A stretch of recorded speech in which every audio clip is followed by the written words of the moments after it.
Welcome back, Sebastian here. So time for my power rankings for the 2025 Emilia Grand Prix. I think this is going to be a power rankings where looking at the results on paper, not necessarily for qualifying, definitely for the race, and comparing that to my power rankings, you'll definitely see a lot more disparities than you would usually see. A lot more results, drivers ahead of teammates, for example, that maybe contradict the end result. But I think this was a race where the strategy, timing of pit stops was very, very important for the end result.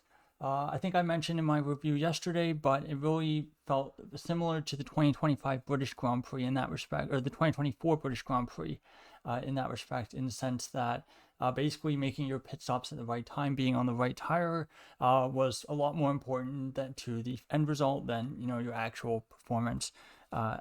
As a driver. So again, some of these calls might be a little bit of a head scratcher, but this is kind of the best I thought I could manage. So number 20, unfortunately, in his return to Formula One, I've decided to put Franco Colapinto. So in qualified 16th, out-qualified by his teammate Gasly by about 0.3 of a second. To be honest, the qualifying gap to Gasly, not too bad, and that is qualifying gap time from Q1. Of course, Colapinto crashed very, very heavily at the end of the session, not able to progress any further. His teammate made it to Q3, so again, probably taking a little bit too much risk. And then in the race, had a couple of scruffy moments in the gravel at Ravazza as well. So again, not a clean race either. In the race, the pace was not amazing. One of the slower drivers on track on pace, but ends up finishing 16th on the road. Of course, first Grand Prix back, so again, to be expected that he'd be a little bit rusty, but I do expect more from him. Number 19 is the other driver who crashed in qualifying, and that is Yuki Tsunoda. So in qualifying, didn't set a lap time, started from the pit lane after his big crash at turn 2 Tamburello. And then in the race, starting from the pit lane, pace was not particularly strong. Started on the hard tires, I believe, and basically really had really well-timed pit stops with the virtual safety car and the safety car. Able to squeak out a 10th place, get a single point. But when you look at his race pace, not particularly strong. He was about a second a lap slower than Verstappen. I know Verstappen had clean air, but even, for example, in the middle stint, Behrman was pulling away from him. Or at least I think at the end of the first stint, Behrman was pulling away from Tsunoda. And that kind of, in a Haas, and that kind of highlights, I think some of Tsunoda's struggles in this Grand Prix. He'll definitely want to turn it around and not kind of let this spiral into some of the slumps that Perez had quite a few of last year. Number 18, I'm going to go with Esteban Ocon. Now for Ocon, qualified 18th, out-qualified his teammate Behrman by about 0.3 of a second. Of course, we all know the controversy of Behrman's lap time being deleted at the end of Q1, despite the fact that he, crossed the timing line before the red flag came out. He still had his lap deleted, and that was a lap time that was much, much quicker than Ocon's would have gotten himself into Q2 pretty easily, and he looked like the quicker driver through all the practice sessions, so he does kind of get the benefit of the doubt there. For Ocon, didn't do a whole lot in the race, and then retired with a mechanical DNF, so not a particularly strong weekend from Ocon, and again, so I'm putting him in 18th. Number 7 is Liam Lawson. Now for Lawson, he can only have so much bad luck in qualifying before things start to be an issue. And we know qualifying's kind of always been a bit of an issue. It's never been one of Lawson's strongest points. But at some point, you just have to start making your own luck. And for Lawson, he's really going to have to start trying to do that, especially in qualifying. Again, got caught out with the Colapinto's crash at the end of qualifying, I believe. Wasn't able to set a final lap time, which then, ended up with him getting knocked down the order and being basically kicked out of qualifying. But nonetheless, I think for Lawson, then the race, pretty quiet race, finishes 14th, like I said. And then qualifying, 15th in qualifying, out-qualified by Hadjar by 1.2 tenths. And the reality is, Hadjar is basically 10 races less experienced than him in Formula One. Lawson should be the lead driver in those situations, and, he hasn't really been showing that. And this is, in all likelihood, still, a pretty decent car. It's not, a Sauber, for example. Number 16, I'm going to go with Kimi Antonelli. I feel like this is one of Antonelli's weaker weekends in F1. Qualified 13th, out-qualified by his teammate Russell by 4.4 tenths of a second. In the race, starting on the hard tire, made good progress up. Without that mechanical retirement, probably finishes in the points, but that would have been a result that was, very much driven by how the strategy played out today, and less because of, pure performance. And yeah, ends up retiring with a mechanical DNF to kind of add insult to injury. Not a particularly strong home Grand Prix for Antonelli, and he'll definitely want to bounce back next time in Monaco. Number 15 is Pierre Gasly. Now for Gasly, qualified 10th, pretty good qualifying session, out-qualified Colapinto by about 3 tenths of a second. In the race, definitely I think could have scored points, made a pretty big mistake going the corner after Tosa, going wheel to wheel with Leclerc, goes in the gravel, loses about 5 positions, and that was, realistically the end of any chance of him scoring points in the Grand Prix. So even though I thought, qualifying was pretty good, that, pretty big mistake, pretty costly mistake is why he's pretty low on my power rankings. Number 14 is Nico Hülkenberg. So for Hülkenberg, qualified 17th, out-qualified by his rookie teammate Gabriel Bortoleto by 1.8 tenths of a second. It's not a great result there. I think benefited quite a bit from the strategy with the timing of the VSC, and that allowed him to kind of really leapfrog his teammate and put himself up into a points-paying position. Which, based on the fact that his teammate basically got shafted quite hard on the strategy there, means that I don't think that the end result is not really representative of the performance of the two Sauber drivers this weekend. So I think, for Hülkenberg, not a bad weekend. Finished his 12th on the road, just misses out on some points. But again, I don't think he was the stronger of the two Sauber drivers this weekend.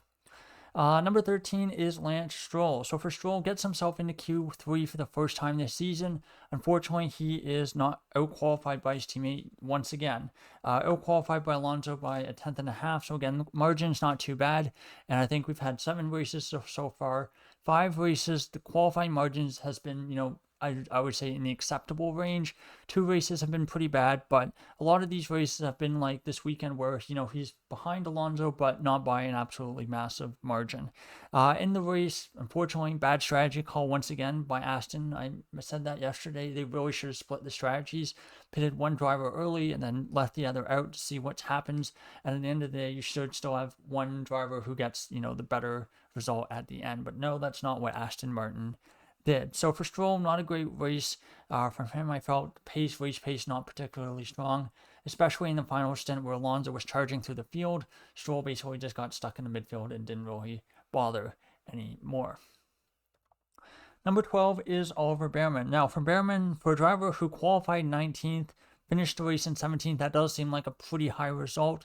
But again, I kind of mentioned already when I talked about Ocon, I feel like he really got screwed over in qualifying, had a lot more pace, and basically got screwed over because, the stewards were like, we think we're going to decide that if the red flag comes out and you haven't crossed the finish line, not the timing line, or I believe not the starting line, mind you, the timing line, then your time's not going to count even if you've already crossed the timing line. So really, really dumb technicality there.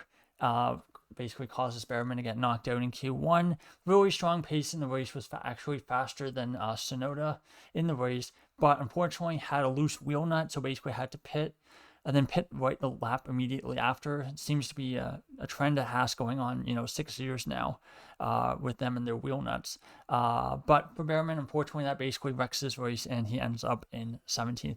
Otherwise, thought the performance was pretty good. Definitely felt like he was the stronger of the two Haas drivers this weekend. Number 11 is Gabriel Bortoleto. Very, very similar to Bearman. I thought, end result at the end of the day, 18th last on track, was not representative of how good I thought of a weekend Bortoleto had.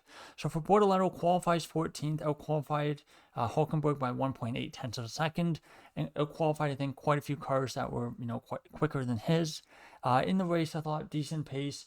Really, really terrible strategy. I think he was on like a 3-stop strategy. Not sure how that worked. That must have mean pitted early, pitted under VSC, and then pitted under final safety car as well. So that basically just left him at the bottom of the order. So yeah, really terrible strategy management there. But I think, his pace was actually pretty good. Now, number 10 is George Russell. So I think really from 10 onwards, 10 until number 2, I think it was very, very difficult to rate these drivers. I think they were all very good, and none of them were like absolutely like stellar, except for the driver at number 1, who you probably already know who that is. But I think there was a lot of drivers who I think were very, very good and not necessarily great. So this is kind of the first of that group, and that includes George Russell. So for Russell, qualifies third. I think qualifying went pretty well. Out-qualified Antonelli by about 4.3 tenths. Also out-qualified the McLaren of Norris, so good result there. In the race, I think obviously he's probably ruining the start quite a bit. If he had maybe done things a little bit differently, maybe he's the one who's making the move on Piastri instead of, Verstappen going around the outside. But admittedly, since he was third on the grid, it would have been very hard to put himself in that situation, and he was really just boxed in by Piastri. Race pace was really, really poor though. Not sure how much of that was the car, not sure how much of that was Russell, but nonetheless, race pace was really poor, about the same as Aston and Williams in the first end of the race, and that led to, after Ferrari made that first really early pit stop and kind of left a whole bunch of cars, including a couple drivers who haven't showed up yet, basically make that first, very in hindsight, very ill-timed pit stop. The race was basically kind of over for a bunch of drivers, including Russell. So hard to say, what the right decision was in the moment. But for Russell, yeah, not a great Grand Prix, I think, on pure pace. Number 9 is Isaac Hadjar. So for Hadjar, another really solid Grand Prix, qualifies in 9th, out-qualifies his teammate Lawson by 1.3 tenths. In the race, loses a couple positions at the start, but really benefits from the timing of the virtual safety car, and basically was up in 5th place at one point. And then he basically held on from that really, beneficial position and scored a couple points in P9. So I think really good result there. I think there's still 8 drivers who I think performed a bit better, but still really good result for the rookie in the Racing Bulls. Number 8 is Lewis Hamilton. So this is where things get a bit tricky, and kind of like what I said about Hadjar, there's a bunch of drivers who I think got the result that they did at the end, not necessarily because they were the fastest, but because they really benefited from strategy calls. Tsunoda, I think, was one, got himself that 10th place because of pitting under the VSC, not pitting before that. And I think, even though Hamilton got fourth place finish from 12th on the grid, which on paper looks like an absolutely amazing result, I do think there was still, it was not, a perfect weekend for Hamilton. So for Hamilton, qualifies 12th, out-qualified by Leclerc by 1.6 tenths of a second, so a little bit of a gap there in 1 lap pace. So that's already, something that you can hold against him. In terms of strategy for the race, started on the hard tires, got basically perfect pit stop window with the VSC, and then that allowed him to basically jump past like 4 or 5 cars.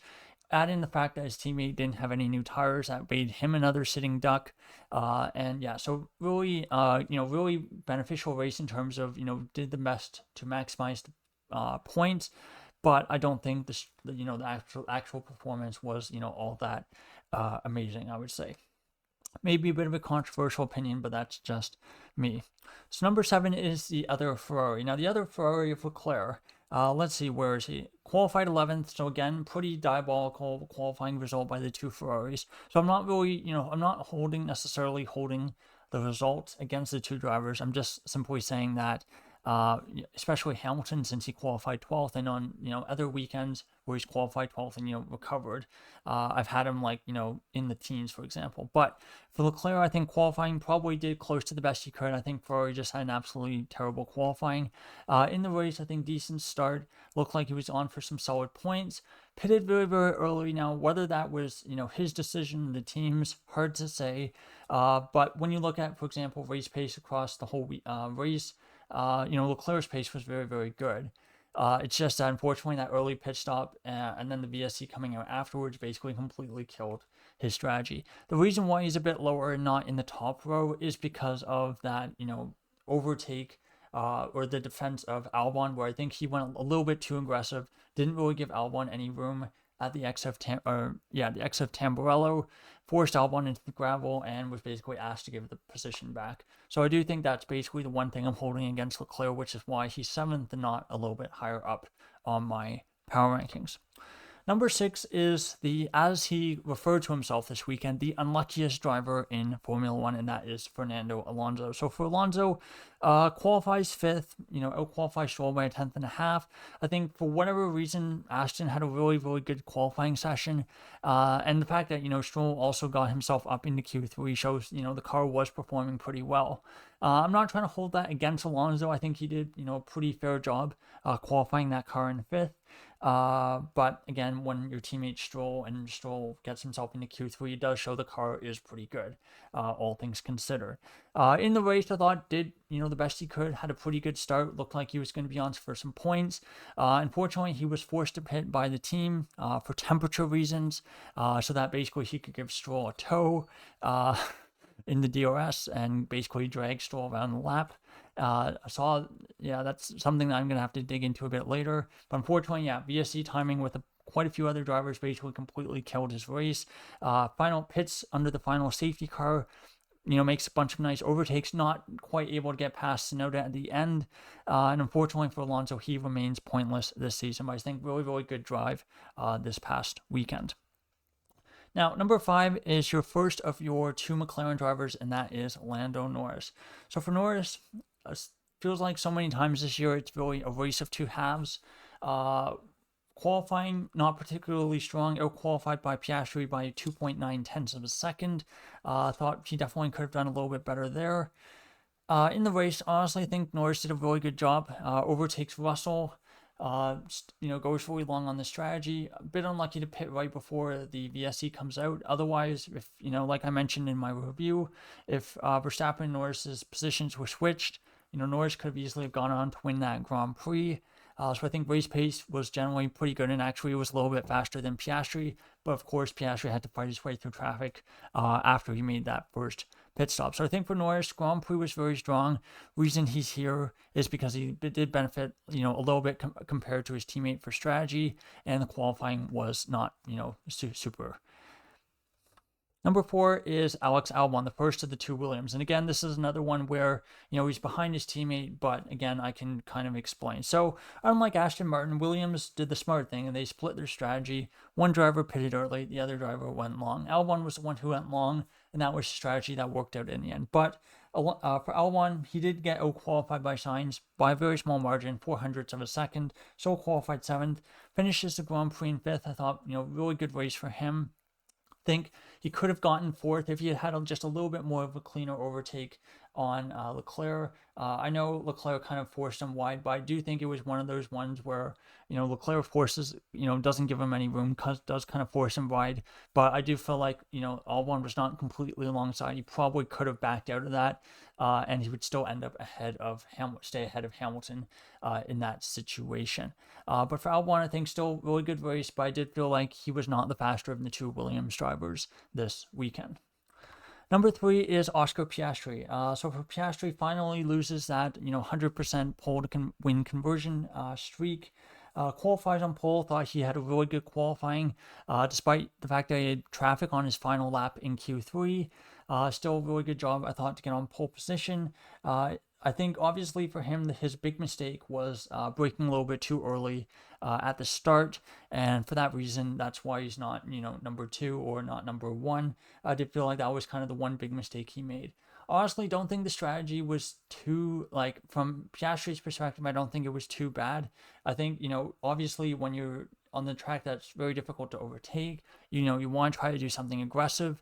And he honestly, even though without the virtual safety car, he would have been 4 seconds behind Verstappen. But unfortunately, virtual safety car comes out, very unfortunate, very unlucky there. And that basically causes him to finish 3rd and not end up 2nd in this Grand Prix. But I still think, pretty good Grand Prix by Piastri. Now, number 2 is Carlos Sainz. For Sainz, he qualified 6th, which I thought was really the best he could have done. Out-qualified Albon by 0.04 of a second. And then in the race, had a really good start. Pitted, just like a bunch of the other drivers, Leclerc, Russell, and Piastri included. And that, I think he, had this, cerebral capability when he asked what Albon's times were, to say, yeah, we made a mistake. This was obviously not the right decision. And it's kind of one of those things with hindsight, without the safety car, virtual safety car, the decision looks a lot less bad. But yeah, really unfortunate for Sainz, loses more points again. They should have finishes 8th in the Grand Prix. His teammates ends up in 5th. But I still think, did a really good job of mitigating that situation, and still gets, 4 crucial points in the end. Now, number one, not a big surprise, that is Max Verstappen. Qualified second. I did a really good job, maximized the pace of the car, even though we didn't get pole position. And then in the race, absolutely sensational move at turn 1. And from there, didn't really look back. Really, really strong pace. I know, I think when you compare his race pace compared to the 2 McLarens, he did actually have stronger pace. So that kind of led to, people saying, well, does the Red Bull actually have the stronger car? And when you look at the gaps, it's not super big. So I think it's still within the margin where you could say, potentially, they're about the same, even Red Bull a little bit slower, maybe like, let's see, what was it? Half a tenth, maybe slower than the McLaren. But, I think you can make an argument as well that, Verstappen's natural pace advantage is such that with such a gap, he would be able to be faster than both McLaren drivers. Still excellent Grand Prix, and he's number 1 in my power rankings. So there you go. There's my power ranking for the 2025 Emilia Romagna Grand Prix. Like I said, a much better Grand Prix than I think many were expecting, and I think a pretty fitting send-off for the Imola circuit. So we'll be back in a couple days with my preview for the Monaco Grand Prix, the crown jewel, as they call it, in Formula 1, which of course is basically just a qualifying race. So there you go. Thank you so much for watching, and goodbye.